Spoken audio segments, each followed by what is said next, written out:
نکاح کیوں کرتے ہیں؟ اس کا بڑا شرعی بنیادی مقصد کیا ہے؟ آپ ہاتھ نہ اٹھائیں نہ مجھے جواب دیں، اپنے ذہن سے کویسچن کریں کہ جب آپ شادی کر رہے تھے کیا آپ کو پتا تھا کہ اس کا کون سا شرعی مقصد ہوتا ہے؟ نہیں۔ ہمارے مقاصد کیا ہیں؟ لڑکی کو پروٹیکشن مل جائے گی، گھر مل جائے گا، نان نفقہ ہو جائے گا، شوہر کو ایک زوجہ مل جائے گی، اپنے تقاضائے نفسانی حلال طریقے سے انسان پورے کر سکے گا، نسل بڑھے گی، توالد و تناسل ہوگا، گھر میں ایک بیلنس قائم ہوگا، اکیلا مرد نہیں چلا سکتا، عورت آئے گی تو بیلنس قائم ہو جائے گا۔ بہت اچھی بات ہے، لیکن کیا یہی بنیادی مقاصد ہیں شریعت کے؟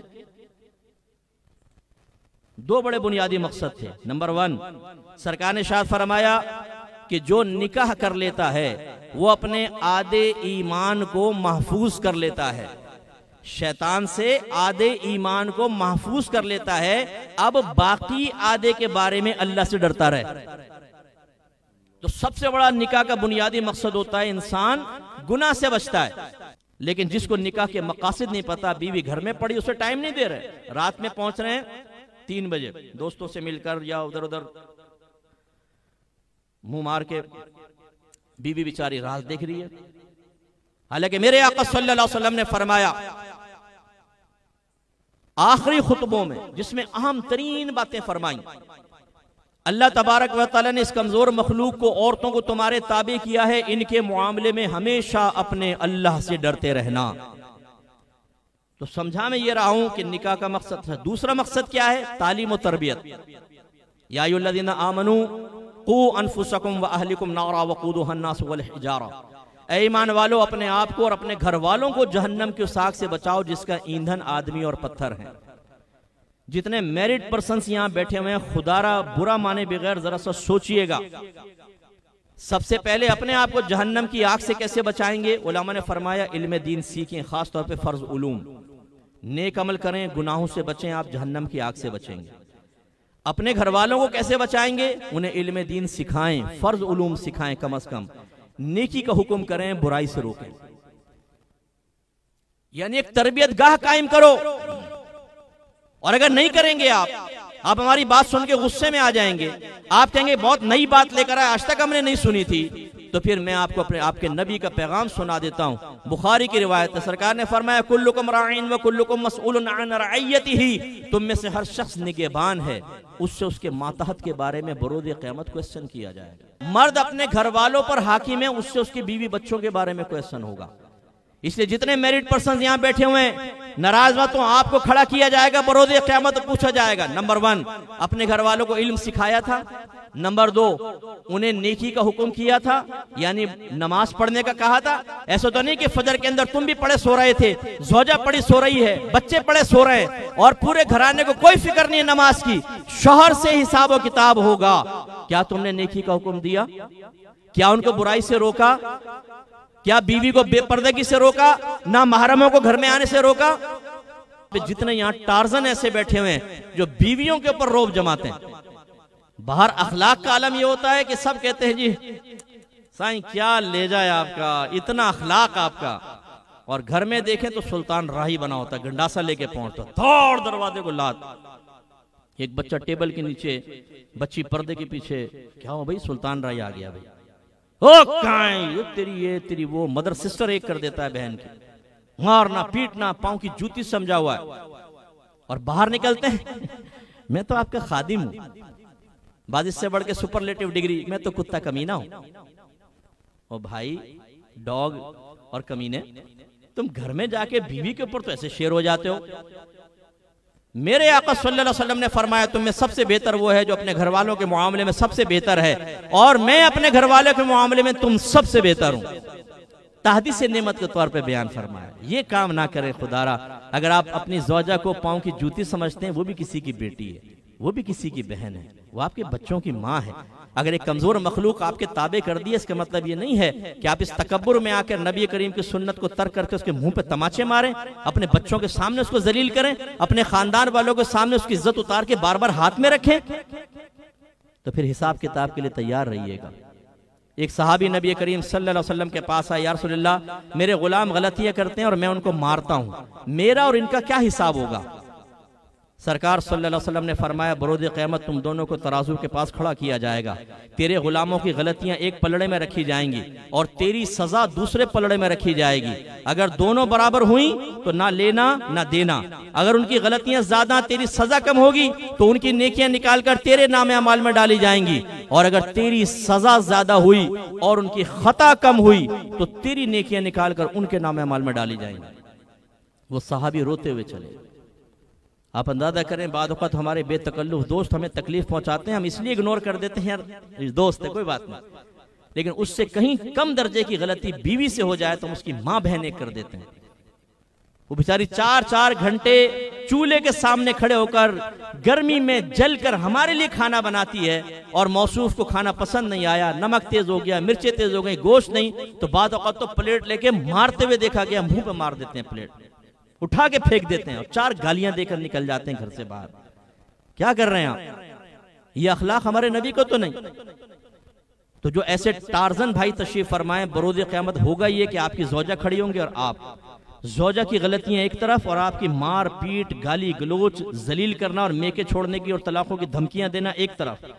اب حساب کتاب سٹارٹ ہوگا۔ حضرت ابو مسعود انصاری رضی اللہ تعالیٰ عنہ کہتے ہیں میں اپنے غلام کو ہنٹر سے مار رہا تھا تو مجھے پیچھے سے آواز آئی، اے ابو مسعود جتنا تجھے اس غلام پہ قدرت حاصل ہے اللہ تبارک و تعالیٰ کو تجھ پر اس سے کہیں زیادہ قدرت حاصل۔ کہتے میں نے پلٹ کے دیکھا تو رسول اللہ صلی اللہ علیہ وسلم تشریف فرما تھے، میرا ہیبت کی وجہ سے دل کانپ گیا اور میرے ہاتھ سے ہنٹر گر گیا۔ کہتے میں نے فوراً کہا یا رسول اللہ میں آپ کو گواہ بناتا ہوں میں نے اپنے غلام کو آزاد کیا۔ میرے آقا نے فرمایا اگر تو اپنے اس غلام کو آزاد نہ کرتا تو تو جہنم میں جاتا۔ تو اپنے ماتحت پر ظلم کرنے والے تھوڑا سا غور کر۔ ایک صحابی آئے، اچھا کیا کریں اب؟ یہ طرز بھی اختیار کر لیں، یہ ہی نہیں میں کہہ رہا ہوں یہ بھی اختیار کر لیں۔ ایک صحابی آئے، رسول اللہ میرے غلام غلطیاں کرتے ہیں کیا کروں؟ فرمایا درگزر کر دیا کرو، معاف کر دیا کرو۔ فرمایا میں کرتا ہوں، پھر غلطی کرتے ہیں۔ فرمایا پھر معاف کر دیا کرو۔ کہا میں پھر معاف کرتا ہوں، پھر غلطیاں کرتے ہیں۔ سرکار نے فرمایا پھر معاف کر دیا کرو۔ تو کہنے لگی یا رسول اللہ آخر میں کب تک اس کو معاف کرتا جاؤں؟ سرکار نے فرمایا اس وقت تک جب تک تیرا رب تیری خطاؤں کے باوجود تجھ سے درگزر کرتا چلا جا رہا ہے۔ کتنی پیاری تعلیم ہے آپ کے نبی کی۔ آئیے عاجزی کی طرف۔ اللہ نے آپ کو اگر منصب دیا ہے عاجزی، اپنے ماتحتوں کو پیار دیں، شفقت، وہ اخلاص سے کام کریں گے۔ ہم نے یہی کیا کہ ہم نے اپنے گھر میں اپنے خاندان میں دیکھا، ہمارے خاندان میں بعض جگہ عورتوں کو مارنا پیٹنا اور پاؤں کی جوتی سمجھنا، اس طرح کے معاملات بھی ہمیں نظر آئے۔ یہاں بھی بہت سارے پڑھے لکھے ماشاءاللہ ایسے بیٹھے ہوں گے کہ باہر تو صاحب کیا اخلاق ہے اور کیا محبتیں ہیں، کتنا شائستہ لہجہ ہے، لیکن گھر میں گھستے ہیں تو سلطان رائی بن جائیں گے، مصطفیٰ قریشی۔ تیری ماں کی تیری بہن کی بیوی کو مارنا، بچوں کو مارنا، بچوں کے سامنے بیوی کو بے عزت کر دینا، اس کو پاؤں کی جوتی سمجھنا۔ ایسا کوئی جاہل بیٹھا ہو تو اپنی جہالت کو ختم کریں۔ اللہ نے اگر ایک کمزور مخلوق آپ کے تابع کر دیے میدان معاشر میں، یہ انتہائی طاقتور ہوگی اور آپ سے حساب و کتاب لے گی۔ اور آپ کس چیز کا درس دے رہے ہیں؟ اپنے بچوں کو یہ درس دے رہے ہیں کہ تم بھی اپنی بیویوں کے منہ پہ تھپڑ مارنا، کھینچ کے اس کی ناک سے بلڈ نکال دینا، سب کے سامنے اس کو ذلیل اور بے عزت کر کے کسی کی بیٹی، کسی کی ماں، کسی کی بہن کی عزت اتار کے ہاتھ پہ رکھنا، میری والی روش اختیار کرو، یہ کہنا چاہتے ہیں یا کرنا چاہتے ہیں؟ تو ہم نے اپنے خاندان میں دیکھا، جو گندی چیز نظر آئی اس کو ذہن میں رکھا کہ یہ ہم نے نہیں ہونے دینا۔ اور اللہ کا بڑا کرم ہے کہ آج میری فیملی اپنی ہے اور میں نے کوئی اس میں سے گندی چیز اپنے گھر میں داخل نہیں ہونے دی۔ اگر میری زوجہ گھر کا کام کرتی ہے، یہ بھی ضمناً آپ کو بتا دوں، بہنیں تو بڑی خوش ہوں گی، چھلانگیں لگائیں گی، عورت پر گھر کا کام کرنا واجب نہیں ہوتا، قضان، آپ اس پہ سختی نہیں کر سکتے۔ بلکہ اگر بچی ایسے گھر سے آئی ہے جہاں وہ پکا ہوا کھانا کھاتی تھی، خانسامہ وغیرہ تھا، اور اسے پکانا نہیں آتا، تو آپ کو پتا ہے شرعی مسئلہ کہ شوہر پہ اس کو پکا ہوا کھانا دینا واجب ہے۔ پکا ہوا کھانا، بیوی کے اوپر کپڑے دھونا، برتن دھونا، استری کرنا، بچے سنبھالنا کوئی واجب نہیں ہے۔ دودھ بھی پلانا ماں پر واجب نہیں ہوتا۔ ہاں اگر بچہ کسی اور ماں کا دودھ قبول نہ کرے تو الگ بات ہے، پھر اس کو پلانا واجب ہوگا، ورنہ ماں پہ دودھ تک پلانا بچے کو واجب نہیں ہوتا۔ یہ آپ نے دین کبھی سیکھا ہے؟ بیچاری ساری بہنیں ہماری